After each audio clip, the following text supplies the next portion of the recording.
Imagine a monster so terrifying, so overwhelmingly powerful that the entire pantheon of Olympian gods, Zeus, Hera, Apollo, all of them, literally ran for their lives. Yeah, you heard that right. We're about to dive into a myth where the entire cosmic order was almost completely shattered by just one single challenger. And look, to really get a feel for the stakes here, you just have to listen to the ancient poet Hesiod. He wasn't just talking about, some big beast. No, he was describing a force that could literally unmake creation itself, a threat big enough to enslave the gods. I mean, think about that. So the big question is, who was this monster, right? What could possibly make the all-powerful Olympians, these guys just beat the Titans, flee in complete and utter terror? Well, his name was Typhon. All right, so let's get into it. This is the first part of our story, the birth and the absolutely horrifying nature of Zeus's final challenger. Okay, so here's how it went down. After Zeus and the Olympians finally defeated the Titans and set up their new world order, Gaia, who is literally the Earth itself and the mother of the Titans, was not happy. She was seething. So she teamed up with Tartarus, the deepest, darkest pit of the underworld, to have one last child. And this wasn't just another monster. This was the monster. This was Typhon, born from pure chaos to be a king, and to get some serious revenge. And the sheer scale of this creature, it's just mind-boggling. According to the writer Apollodorus, we're not talking about something that's just mountain-sized. No. This thing was cosmic. His head was so high up, it would literally brush against the stars. And his reach just as crazy. When he stretched out his arms, one hand could touch the farthest point in the west, and the other could touch the farthest point in the east. And get this, as if that wasn't terrifying enough, his hands weren't actually hands. They were 100 writhing, hissing dragon heads. Can you even picture that? And just to complete this nightmare fuel of an image, from his waist down, his body was just this massive, tangled mess of giant coiling vipers. He was, a true primordial horror, the ultimate challenge to everything the gods had built. And then there was his voice, just as terrifying as the rest of him. See, Hesiod tells us it wasn't just one monstrous roar. No, Typhon could create this whole symphony of chaos. One minute, he's speaking in a way the gods could actually understand, and the next, he's letting out the bellow of a raging bull or the roar of a lion, and then, super creepily, the whimpering of puppies. It was like the sound of nature itself being completely twisted and broken. So, with a monster like that on the loose, yeah, a showdown was pretty much inevitable. So let's get to the fight, and trust me, this is where the story takes a really shocking turn. Typhon's power was it was overwhelming. The gods didn't just run away, they fled in absolute terror. The poet Ovid says they actually escaped to Egypt and disguised themselves as animals just to hide from him. Think about it. The rulers of the entire cosmos, the symbols of divine power, reduced to cowering as a ram or a cat or a fish.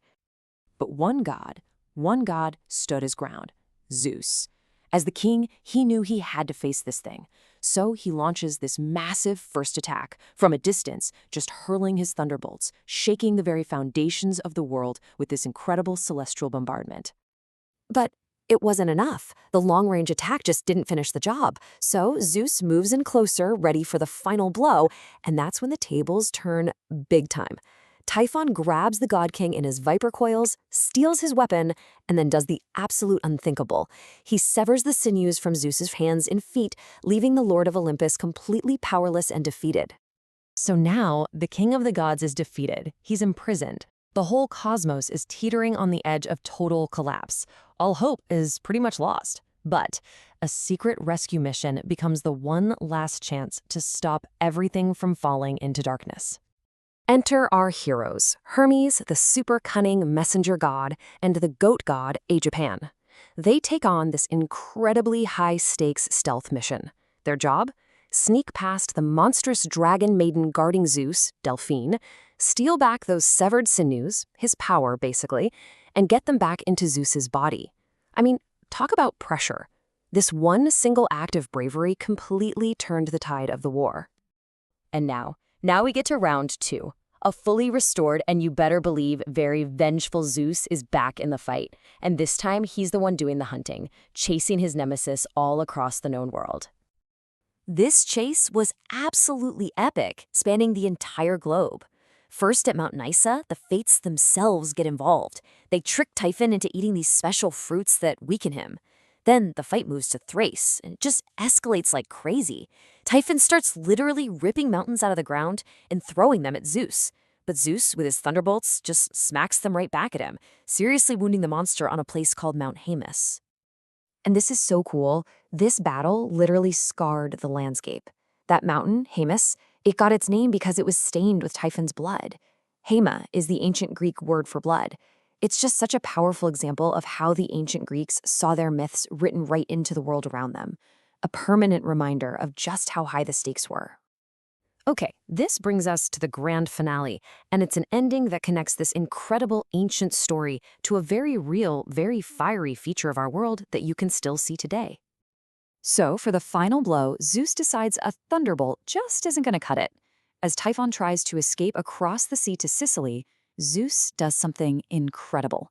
He lifts up the entire mountain, Mount Etna, and hurls it down on top of the monster. He doesn't kill him, he imprisons him, traps him beneath the earth forever. And this is the part that is just so amazing. This is why the story endures. It's a powerful ancient explanation for real-world geology. Think about it. Typhon is pinned beneath Sicily, right? That explains why the region is so tectonically active. When he struggles down there, the earth trembles. We call those earthquakes. And when he exhales his scorching, fiery breath from his prison, well, that's the eruption of Mount Etna. For the Greeks, the world wasn't just dead rock and fire. It was alive. It was the scene of this constant battle between order and chaos, a battle that was never really over, just contained.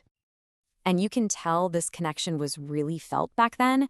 The poet Pindar gives us this incredible image, writing how the cliffs and the island of Sicily press down upon his shaggy breast.